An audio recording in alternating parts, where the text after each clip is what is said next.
حضرت سلطان باہو رحمتullah تعالی علیہ کے ایک خادم ہوئے ہیں. ان کا اصل نام امیر بابا لکھا ہے بعض جگہوں پہ، لیکن ان کو کدن میاں، کڈن میاں، بڈھے میاں کئی ناموں سے یاد کیا جاتا ہے. بڑے درویش تھے، صاحب حضوری آدمی تھے. اکثر لوگ دم درود کرانے آتے تھے ان کے پاس. بزرگوں کے پاس لوگ آتے ہیں، اللہ کے بندے دعا کرتے ہیں تو اللہ خیر فرما دیتا ہے. آج کل کا زمانہ نہیں، اب تو دکانداری ہے نا، ٹوکن چلتے ہیں. تو اللہ تعالیٰ خیر کرے، حالات بڑے عجیب و غریب ہیں. تو ان کے پاس لوگ آیا کرتے تھے دم کرانے. انہوں نے نا دور ایک برتن رکھا ہوا تھا، تو کوئی آدمی آتا تو تھوڑا سا اس میں نذرانہ ڈالتا، تو کہتا حضرت جی میرا یہ کام ہے، یہ کر دیں. وہ خلیفہ تھے حضرت سلطان باہو کے. وہ گردن جھکاتے، تھوڑی دیر کے بعد سر اٹھاتے، کہتے تیرا کام ہو جائے گا. صحیح مسلم کی حدیث ہے، نبی پاک نے فرمایا رب اشغاز اکبر لو اقسم علی اللہ لابرہ. اللہ کے کچھ بندے ایسے ہیں جو اللہ کو قسم بھی دے تو اللہ ان کی قسم پوری کر دیتا ہے. ان کے کپڑے مٹی سے بھرے ہوتے ہیں، پر اللہ کو کہہ دیں تو اللہ کر دیتا ہے. حضرت سلطان باہو کے وہ خلیفہ کہتے ہو جائے گا تو ہو جاتا. پھر کوئی بندہ آ کے کہتا یہ نذرانہ ڈال دیا ہے تو کام گردن جھکاتے، کہتے اپنے پیسے نکال کے لے جا، تیرا کام کوئی نہیں ہونا.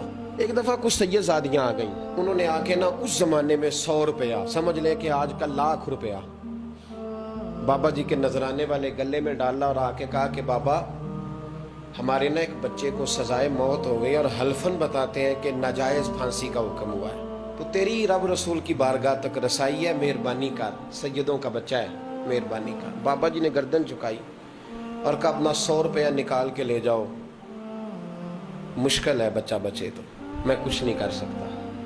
سید زادیاں تھی، روتی ہوئی لوٹ گئیں.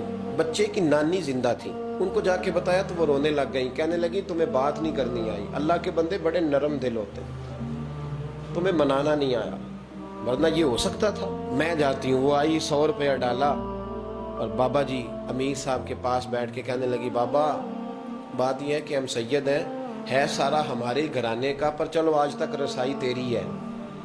آج کل تیرے تعلقات مضبوط ہیں تو مہربانی کر، کوئی غلط بات نہیں، بچے کو پھانسی غلط ہو رہی، مہربانی کر.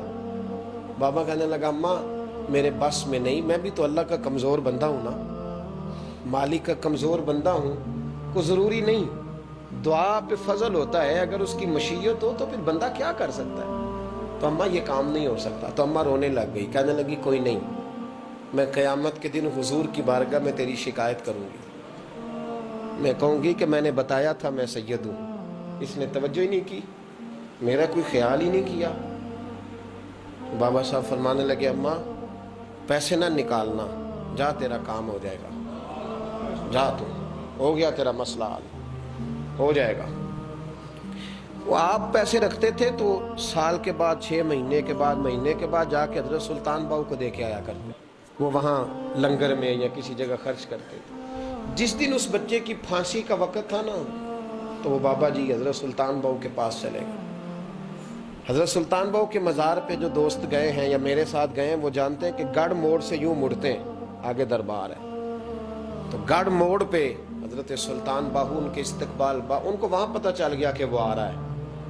آئے دروازے گڑھ موڑ تک، مرید ساتھ تھے. تو حضرت سلطان باہو کہنے لگے یار تو نے اچھا نہیں کیا، اپنے خلیفے تو نے اچھا نہیں. کہنے لگے حضور چارہ کوئی نہیں تھا، سید زادیاں آ گئی تھیں، حضور کا خاندان تھا، میں کیا کرتا.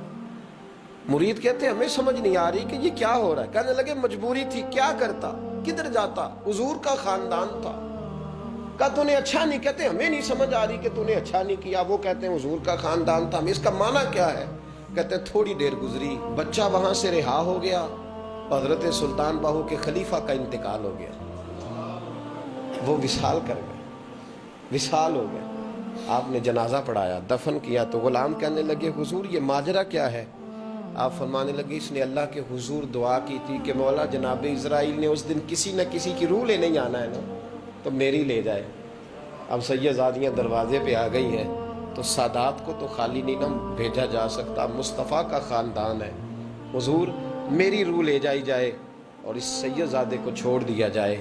فرمائے اس نے اللہ کے حضور قربانی دے کے وَفَدَيْنَاهُ بِذِبْحٍ عَظِيمٍ، جس طرح حضرت اسماعیل کے لیے مینڈا آ گیا تھا تو ان کی جگہ ان کی روح کو قبول کر لیا گیا.